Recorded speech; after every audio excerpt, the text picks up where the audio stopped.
Bien, je viens d'entendre à la télévision une invité d'une émission qui disait que dans la vie, il est très important à ses yeux de trouver le chemin, qu'il aime trouver son chemin. Et ça me fait réagir, ça m'a quand même interpellé de l'entendre dire ça, parce que pas plus tard que hier, je disais ça à un frère en Christ.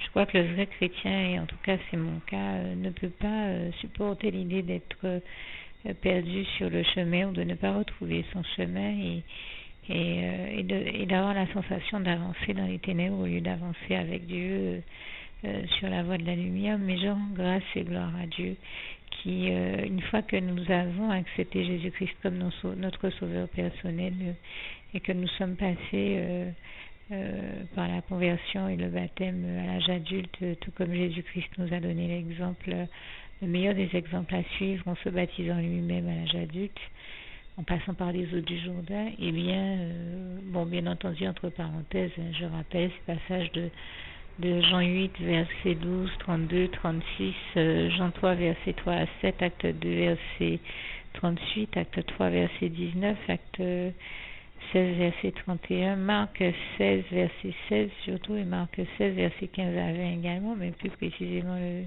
verset 16 qui dit « Celui qui croira et qui sera baptisé sera sauvé, mais celui qui ne croira pas sera condamné. » Et condamné à quoi? Nous le savons, malheureusement, c'est condamné à aller en enfer.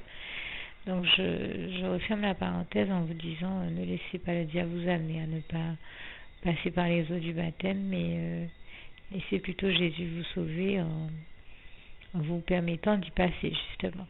Et donc, pour refermer la parenthèse, le sens de mon propos était de parler du fait que je vive cette même réalité. En effet, depuis que j'ai accepté le Seigneur Jésus comme mon sauveur personnel et que je me suis convertie et pris le baptême, nous sommes déjà pratiquement 8 ans plus tard après tous ces événements, et toute la gloire revient à Dieu, à Jésus, à son Saint-Esprit qui m'a donné de la force de le faire.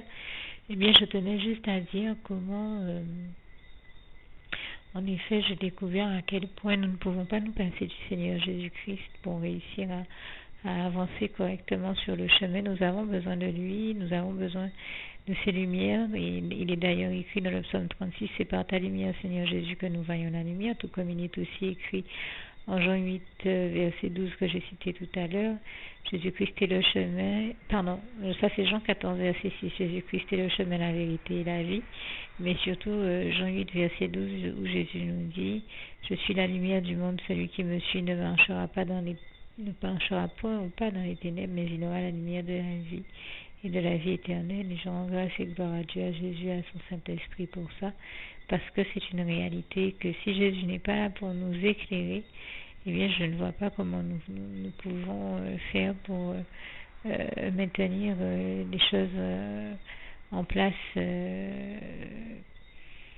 comme il le faudrait à l'heure actuelle. Et je rends vraiment grâce et gloire à Jésus, donc qui est réellement celui qui est en tout temps avec nous, qui est bon avec nous et qui peut, lui le seul, notre seul maître et roi, nous révéler la vérité, nous révéler le bon chemin à suivre, le bon itinéraire à prendre. Et je rends grâce et gloire à Dieu, à Jésus, à son Saint-Esprit et vraiment à Jésus, dans la mesure où c'est vraiment lui notre lumière et que c'est Dieu qui est notre joie, notre force, notre amour. Mais Jésus est notre lumière et en la matière, je lui rends grâce et gloire puisqu'aujourd'hui il a particulièrement été question de lumière de mon côté. Et nous savons que la lumière et toutes les bonnes choses ne peuvent provenir que de Dieu. Je le dis là encore, toute la gloire en revient à Dieu, à Jésus-Christ, à son Saint-Esprit. Merci Seigneur, je t'aime et nous t'aimons, nous tous tes enfants. Alors, j'ai entendu un très beau slogan ce soir que je souhaitais juste partager avec vous, parce que je pense que c'est un slogan tout droit venu des cieux qui disait « Écoute le ciel et suis la lumière ». Je ne sais plus si ça disait « Regarde et suis la lumière ». En fait, c'est un slogan que j'ai entendu en partie, mais je l'ai trouvé très très beau. Je me suis dit c'est forcément beau comme c'est. Ça a forcément été inspiré par Dieu, Jésus et son Saint-Esprit, et toute la gloire lui en revient. Et moi qui vous parlais encore hier du fait que, comme il est écrit en Jean 8, verset 12, en fait, la lumière, c'est Jésus-Christ et qu'il s'agit pour nous, en fait, de le suivre. Et bien, ce slogan est arrivé juste après que j'ai fait ce témoignage, tout comme, un peu comme pour le confirmer. Et il m'a tellement touché que voilà, j'avais souhaité le rajouter à ce témoignage. Que Dieu vous garde et vous bénisse tous. À bientôt. J'espère que vous avez compris que c'est une invitation venue du ciel à suivre Jésus-Christ, à rester dans sa lumière, sa paix, sa joie, son amour. Et pour ce faire, n'hésitez pas à faire la petite prière qui suit juste après que j'ai terminé. Si je ne l'avais pas encore fait, de vous rappeler ce passage que j'aime tant de Philippiens 4, verset 7, que la paix de Dieu qui surpasse toute intelligence garde vos cœurs et vos pensées en Jésus-Christ. À bientôt. Bien sûr, donc je disais que dans ce slogan, je sais avoir entendu écoute le ciel et suis la lumière. Écoute le ciel, bien entendu, pour ceux qui n'y sont pas encore habitués, parce que bien sûr le ciel nous parle, c'est-à-dire que Dieu nous parle, Jésus nous parle, le Saint-Esprit nous parle à travers diverses personnes, mais même divers médias. J'ai l'habitude de témoigner de comment Dieu nous parle puissamment, notamment par le biais de Facebook. Et je sais que ça peut surprendre ceux qui n'y sont pas encore habitués. Mais Jésus est extrêmement cool et moderne, contrairement à l'image guindée et coincée qu'on veut nous donner de lui. Et Dieu est le créateur de tout ce qui existe. Il est le seul Dieu vivant, tout-puissant et trois fois saint, et donc seul maître et propriétaire de tout l'univers et de tout ce qu'il contient et de tout ce qui y existe. Il est donc également le créateur. Il est celui qui a permis que tout ce qui existe soit viennent à l'existence, je veux dire. Donc c'est le cas pour Facebook et pour tous les médias qui existent. Voilà pourquoi ça fait partie des voies et moyens dont Dieu se saisit pour nous parler. Il nous parle par tous les biais, de tous les moyens possibles et imaginables. Je l'ai moi-même vécu. Il m'est arrivé de vivre une situation où j'étais dans une voiture et je m'apprêtais à faire une bêtise. Et bien Dieu s'est saisi du média qui était utilisé à ce moment-là. Il s'est mis à me parler par le biais de la radio pour me rappeler de ne surtout pas me laisser aller à faire une bêtise. J'ai tout de suite compris que si Dieu s'était saisi de la radio pour me parler, c'est que c'était vraiment crucial pour moi de ne pas faire cette bêtise-là, et je ne l'ai pas faite, et je remercie Dieu qui m'a donné la force de lui obéir, parce que l'obéissance à Dieu est l'un des plus grands secrets du bonheur, et l'un des passages qui nous le rappelle bien, c'est Matthieu 6, verset 33. Je rends vraiment grâce et gloire à Dieu, parce que je crois que il est le seul, justement, qui, quand on suit Dieu, Jésus-Christ et son Saint-Esprit, nous permet de faire les bons choix, de prendre les bonnes décisions, de poser les bons actes, de faire les bonnes choses au bon moment, aux bons endroits, avec les bonnes personnes. Et je lui en rends grâce et gloire. Voilà l'importance cruciale de suivre Jésus-Christ, qui est la lumière de ce monde, comme je vous rappelle que Jean 8, verset 12 nous le stipule bien. Et si vous pensez que je vous parle d'une expérience qui est surprenante et que pour une raison ou une autre ça vous interpelle, eh bien sachez que je ne suis pas la seule à avoir vécu ce genre de choses. J'ai un frère qui m'a témoigné un jour, nous étions fâchés tous les deux, et le Seigneur Jésus voulait vraiment qu'on se réconcilie. Alors il m'a dit, mais je vois vraiment que Dieu t'aime, que Jésus t'aime, parce que Jésus a fait en sorte de me faire comprendre qu'il fallait que je fasse la paix avec toi, lui qui est notre prince de paix, comme nous savons qu'il est écrit en Ésaïe 55, versets 9 à 6, que Jésus-Christ est le prince de paix. Et en fait, Jésus-Christ a fait passer devant lui, a fait en sorte qu'un camion avec deux mains l'une dans l'autre et écrit en dessous un slogan du genre faites la paix, passe juste sous ses yeux pour lui faire comprendre à lui qu'il fallait qu'il fasse la paix avec moi. Et moi de mon côté, il a utilisé un autre moyen. Il a fait en sorte qu'un texte soit diffusé sur Facebook qui me parlait du frère et qui m'invitait à faire la paix avec lui. Donc ça vous démontre comment Dieu veut nous voir rester dans son amour, dans l'unité de la foi en Jésus-Christ, comme il est écrit en Éphésiens 4, versets 12 à 16. Et comment il veut nous voir donc rester unis dans sa paix, son amour, sa lumière, sa joie et toutes les bonnes notions et valeurs de la vie qui nous viennent de Dieu. Et je lui rends ici encore grâce et gloire pour cette question également.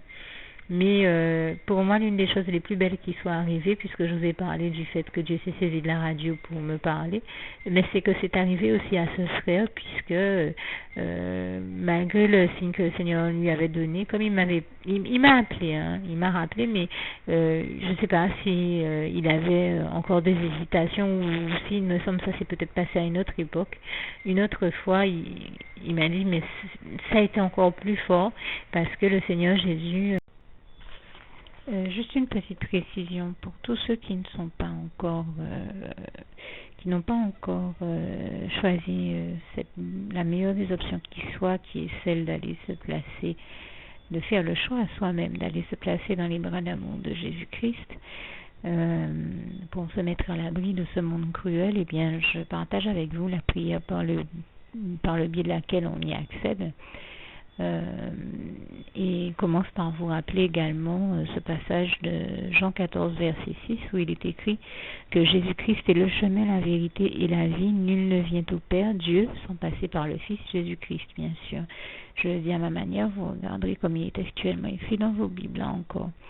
Et donc, n'hésitez pas à ouvrir vos cœurs à Dieu, à Jésus, à son Saint-Esprit, à être sincère avec lui et à lui adresser la prière qui suit, à lui dire tout simplement, Éternel mon Dieu, Seigneur Jésus-Christ, moi, un tel, vous dites votre nom et votre prénom, je t'accepte aujourd'hui comme mon sauveur personnel, le seul maître et roi de ma vie. Je remets toute ma vie entre tes mains puisqu'elle t'appartient, Éternel mon Dieu, puisque tu l'as créée, cette vie. Donc tu en es donc le seul maître et propriétaire comme de tout ce qui existe dans tout l'univers. Je remets donc toute ma vie entre tes mains, je te la donne.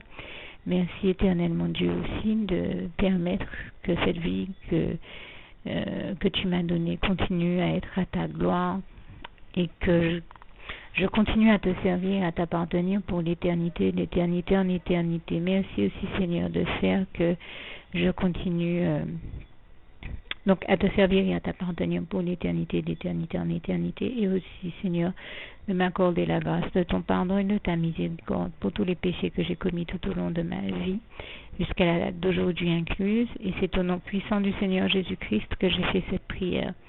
Et à vous tous qui avez fait cette prière, je vous dis que Dieu vous bénisse abondamment, puissamment, richement. Et surtout, n'hésitez pas à la partager avec tous vos proches et contacts, amis, membres de vos familles, collègues, bien-aimés, tous ceux que vous aimez, et surtout tous ceux à qui Dieu vous mettra à cœur, avec qui Dieu vous mettra à cœur de la partager.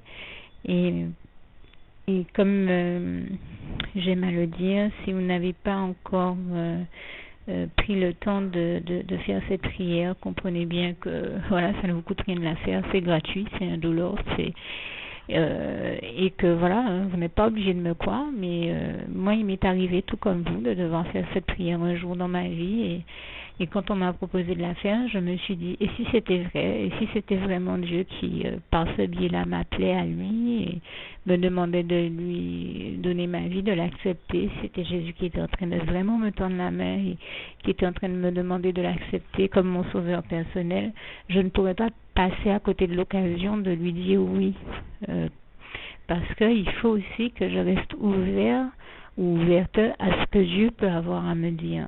Il faut que je garde mon cœur et mon intellect ouvert à ce que Dieu peut avoir à me dire.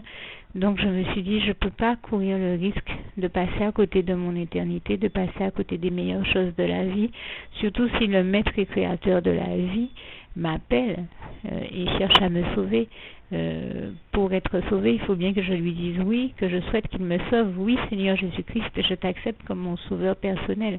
Et c'est le sens de cette prière. Et comme je dis, elle ne nous coûte rien à faire. Et puis surtout, moi je vous dis, du jour où je l'ai faite, j'ai vu Jésus changer ma vie en mieux sur tous les plans. Et donc je crois que ça ne vous coûtera rien, ça ne vous coûte rien vous non plus de la faire et puis d'expérimenter, de regarder comment les choses vont se dérouler dans votre vie, de regarder Jésus changer votre vie en mieux, à vous aussi.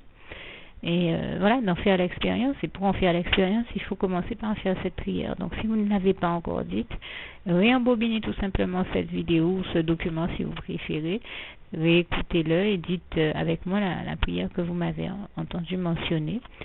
Et n'oubliez surtout jamais que que tout est possible à celui qui croit en Dieu, en Jésus-Christ et en son Saint-Esprit, comme il est écrit en Marc 9, verset 23, et que tout est possible à Dieu, comme il est écrit en Marc 10, verset 27.